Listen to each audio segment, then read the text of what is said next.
Պարոն վարչապետ, հարցս ուղղված է ձեզ, երեք այս դահլիճում շատ թեժ էր, գլխավոր դատախազն էր այստեղ, միջնորդությամբ մեր գործընկերներից մեկին պատգամավորական լիազորություններից զրկելու եւ նրան ազատությունից զրկելու վերաբերյալ միջնորդություններով խորհրդարանից դուրս գործող անձանց մի փոքր խմբակ, նրանց սպասարկող լրատվամիջոցներ, նրանց միացած արդեն երրորդ երկրի լրատվամիջոցների եւ ինչ-որ քաղաքագետների այսպես շրջանակ քննարկում են, որ գործը քաղաքական է, ինչպես նաեւ խորհրդարանում ընդդիմադիր խմբակցություններ, առանձին պատգամավորներ առնվազն այդ մասին հայտարարել են, որ գործընթացը քաղաքական է։ Ես ունեմ իմ դիրքորոշումը, բայց շատ կուզեի, որպեսզի դուք որպես երկրի ղեկավար այդ գործի վերաբերյալ ձեր դիրքորոշումը հայտնեիք այստեղ։ Արդյոք պատասխանի վարչապետ Նիկոլ Փաշինյանը։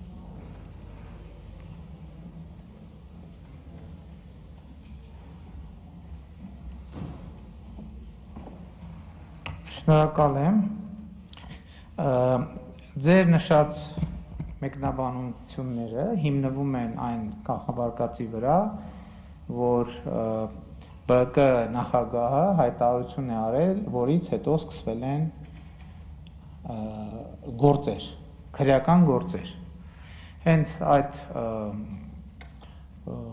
հայտարարությանը այդ օրը իմ մամուլի խոսնակը պատասխանել է, արձագանքել է, որ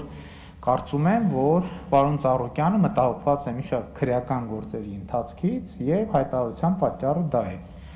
Բայց եկեք նայենք վերջին 2 տարվա վիճակագրությունը։ 2018 թվականի հուլիսի 5-ին, երբ ԲՀԿ կառավարության ԲՀԿ ներկայացուցիչները մեր կառավարության կազմում էին, քրեական գործ է հարուցվել հիմա ազգային ժողովի պատգամավոր Էդվարդ Բաբայանի դեմ հայտնի ծեծի դրվագով, հետո հուլիսի 6-ին Էդվարդ Բաբայանը կալանավորվել է, հետո գործ ուղարկվել է դատարան, հետո կայացվել է մեղադրական դատավճիռ։ Սա այն ժամանակ, երբ իրենք իշխանության մեջ էին, այսինքն իշխանության մեջ կառավարության կազմում էին։ Խոսվում է Նվեր Ծառուկյանի մասին, Ծառուկյանի որդու։ 2019 թվականի հունվարի 29-ին Աբովյանի հայտնի սպանության առիթով հարուցվել է քրեական գործ։ Հունվարի 29-ին Նվեր Ծառուկյանը հարցաքննվել է որպես վկա փաստացի կասկածի շուրջ, որից հետո այս խուզարկությունների մասին է, որ ասում են, վայ, ոնց կլինի, տունը խուզարկել են, ուրեմն քաղաքական հետապնդում է։ Խուզարկություններ են կատարվել Նվեր Ծառուկյանի բնակության վայրում, այդ թվում Ծաղկաձոր քաղաքի առանձնատան։ Այսինքն սա առաջին այն ժամանակ իրանք 2019-ին, դեռ 2019-ին իրանք այս քրեական process-ը կար։ 2019 թվականի դեկտեմբերի 28-ին Կարապետ Գուլոյանի, ով պարոն Ծառուկյանի փեսան է, գործողությունների հետ կապված հարուցվել է քրեական գործ եւ ես իմացա, որ այդ քրեական գործով պատճառված վնասը փոխհատուցվել է, ինչը փաստացի նշանակում է, որ մարդիկ մեղքը ընդունել են։ Ընդ որում պետական հողերի ծիծաղելի գներով, ասենք 290 միլիոն դրամանոց հողը 700,000 դրամով վաճառելու մասին է։ Հյուսիս-հարավ ճանապարհի մասով ուրեմն Multi Group կամ Stones ընկերության տնօրենին Սեդրակ Արուստամյանին հարուցվել է, դեռևս 2020 թվականի ապրիլի 2019 թվականի սեպտեմբերի 20-ին կալանավորելու միջնորդություն է ներկայացվել Սեդրակ Արուստամյանին։ Հետո Սեդրակ Արուստամյանը 2020 թվականի ապրիլի 23-ին կալանավորվել է Գագիկ Խաչատրյանի գործով։ Այսինքն սա ինչ է ասում, եւ ես ուզում եմ սրան ավելացնեմ այն, որ ես մի քանի անգամ հայտարարել եմ, որ կոռուպցիոն գործերով մեր իրավապահ մարմինները էֆեկտիվ չեն գործում։ Եվ կարող եմ ասել, որ այն կորոնավիրուսի հետ կապված պաշտոնանկությունների մասին, որ ասում էի, դրանք եղել են ինչ-որ առումով կուլմինացիա, բայց այդ պաշտոնանկությունների մեջ նաև որոշակի դեր ունեցել այս process-ը։ Երբ որ քննչական որոշ օղակներում ես զգացել եմ, որ արհեստականորեն ինչ-որ գործերը առաջ չեն գնում, այս գործը չէ, ընդհանրապես կոռուպցիոն գործերը։ Եվ եկել է մի պահ, եւ ուզում եմ հիշեցնեմ այդ հայտարարությունը հնչել այն ժամանակ, երբ որ ազգային անվտանգության ծառայությունում արդեն մեծ փոփոխություններ են տեղի ունեցել, փոխվել էր քննչական վարչության ղեկավարը եւ այսօրվա տնօրենը նշանակվել էր ԱԱԾ տնօրենի տեղակալ, ինչը մեծ աղմուկ առաջացրեց, որովհետեւ ես նշանակեցի քննչական կոմիտեի նախագահի տեղակալ, որովհետեւ այդ ճանապարհով էր միայն ըստ ամենայնի, ոչ թե ըստ ամենայնի, եւ մենք ունեինք մեծ խնդրեմ։ Մենք այս ընթացքում իրավապահ համակարգերում ունեցել ենք խնդրեմ։ Մենք առավոտ ժամը 7-ին գնում էին իրավապահները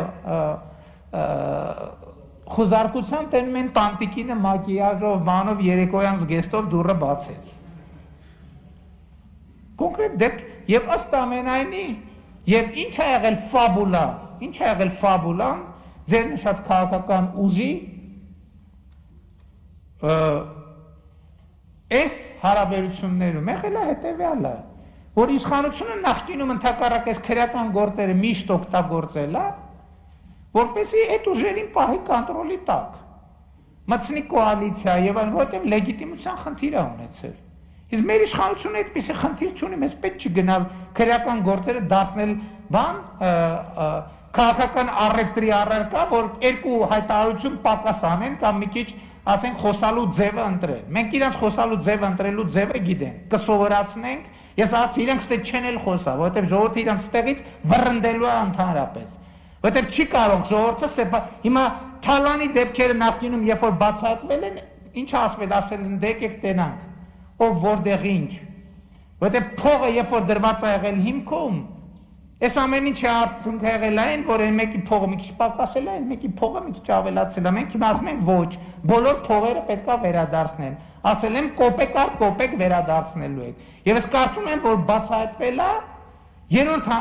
ոչ թե բացահայտվել է, քննվում է երրորդ հանրապետության պատմության ամենակարևոր գործերից մեկը, որովհետև ի վերջո ժողովրդի կամքի վրա բռնանալու համակարգված ինստիտուտ է բացահայտվում։ Եվ ես ուզում եմ ներողություն եմ խնդրում, եւ ես ուզում եմ ասել նաեւ շատ է խոսվում, որ բանջի հանրապետականի թույլ տված ընտրակաշառքների դեպքերը նույն տրամաբանությամբ չեն բացահայտվում։ Իհարկե ես ուզում եմ հիշեցնել, որ հեղափոխությունից հետո Զիբիլիքսի գործը դատավճիռ կա, այո, ես կարող եմ համաձայնվել, որ դա ամբողջությամբ չի բացահայտվել կամ ողջ խորությամբ չի բացահայտվել, բայց դրա համար եղել են որոշակի պատճառներ։ Հանրապետական, եթե հավատանք քննությանը ենթադրվող, ոչ մեկի բանը անմեղության կանխավարկածը չխախտեմ ես, ոչ մեկի անմեղության կանխավարկածը, բայց եթե ենթադրվող, վերագրվող հանցագործությունը ճիշտ է, ես վերլուծելով հասկանում եմ մի բան, ինչ տարբերություն ԲՀԿ-ի եւ ՀՀԿ-ի միջեւ։ ԲՀԿ-ի պարագայում ծախսվել է հիմնականում մի մարդու փողեր։ Եվ այդ փողերի ծախսման արդյունքում, քանի որ մի մարդու տված փողերն է եղել, պետք է եղել հաշվետու լինել հետո, թե ոնց ծախսվեց փողերը։ ՀՀԿ-ի դեպքում ամեն մեկը իր կոռուպցիոն փողն է ծախսել, ինքը մենակ ձայն է հաշվետու եղել, բերեցի այսքան ձայն, թե չբերեցի։ Որտեղ իրանք ՀՀԿ-ի կոռուպցիոն համակարգի կառուցվածքը ուրիշ է եղել, ամեն մեկը իր գողացած, անձամբ իր գողացած փողն է ծախսել։ Եվ հետևաբար ինքը դրա փողային հաշվետվություն չի տվել։ Եվ բայց ես իմիջայլոց ես երեք լսում այդ քննադատությունը ես ընդունում եմ։ Այ ամենամեծ ամենաուժեղ քննադատությունը հետևյալն է։ Բա ՀՀԿ-ի այդ ընտրակաշառքների համակարգը ինչի՞ չի բացվում։ Եվ այո, պետք է մեր իրավապահների առաջ խնդիր դնել եւ այս գործի շրջանակներում պետք է խորանալ ենքա, մինչեւ ՀԿ-ինն էլ բոլորինն էլ բացահայտել։ Կոռուպցիան էլ ամենի, ի վերջո պետք է արմատախիլ անենք այդ բանը։ Կոռուպցիոն համակարգը իր ամենավերջին ղազագրով պետք է այս հողից արմատախիլ անենք եւ անելու ենք։ Արձագանք պարոն Բաբաջյան։ Շնորհակալություն, կարելի է ենթադրել այդ դեպքում, որ մենք գործ ունենք իսկապես իշխանության բռնազավթման հետ եւ դրանում մասնակցել է ըստ էության կոալիցիայի մաս կազմած բոլոր քաղաքական ուժերը եւ շատ կարեւոր է որպեսզի դուք հանձնարարեք առնվազն 99 թվականից սկսած այս ընտրակեղծարարության կամ 98 թվականի նախագահական երկրորդ փուլից սկսած այս ընտրական ամբողջ կեղծարարությունները բացահայտելու ուղղությամբ։ Սա կլինի իսկապես երրորդ հանրապետության ամենակարևոր նվաճումը եւ ձեր իշխանության ամենակարևոր անելիքը, պարոն վարչապետ։ Այ միջալոց բան հիշեցի, ՀՀԿ-ի ընտրակեղծիքների հետ կապված։ Սերս մամուլում եղան հրապարակումներ, որ Սերժ Սարգսյանի, Փեսա Միքայել Մինասյանի քրեական գործով կա դրվագ, որը բացահայտվում է, ենթադրվում է Միքայել Մինասյանի այդ հին համակարգչից վերականգնված ֆայլերից, որտեղ երևում է, թե ոնց է ընտրակեղծիքների մանիպուլյացիոն համակարգեր են գործել բանի, էքզիտ պոլերի ժամանակ, եւ ես ձեզ նույնիսկ ավելին ասեմ, չասեմ ավելին, հա, եւ ավելին ասեմ, 2017 թվականին ես մի օրենքի նախագիծ էի գրել փոփոխությունների, որ այն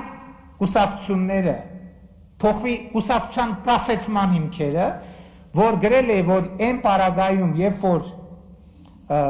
կուսակցությունը բացահայտվում է, որ համակարգված ձևով ընտրակաշառքներ եւ ընտրակեղծիքներ է իրականացնել, այդ կուսակցության գործունեությունը պետք է կասեցվի, ցավոք սրտի ելք դաշինքի իմ գործընկերները չհամաձայնվեցին, որպեսզի մենք այդ օրենքը դնենք շրջանառության մեջ, չհամաձայնվեցին եւ այն ժամանակ ես էլ խմբակցության ղեկավար լինելով ուզում էի աշխատեի կոնսենսուսի մթնոլորտում, բայց միջև այս կոմենկով մնացածը տենց արդեն գիտեք ինչ եղավ, բայց երբ պետք է դրա մասին մտածել, երբ պետք է դրա այո այն կուսակցությունը, որը համակարգված ժողովրդի կամքի ազատ արտահայտման վրա բռնանում է, պետք է ուղղակի արգելել այդ կուսակցությունների գործունեությունը։ Շնորհակալություն։ Ես իդեա եմ տալիս օրենքի նախագիծ ներկայացրել, որովհետև երբ որ կառավարությունը ներկայացնի, բայց կարող է մտածենք, որ մենք էլ ներկայացնենք։ Հա, շատ լավ է։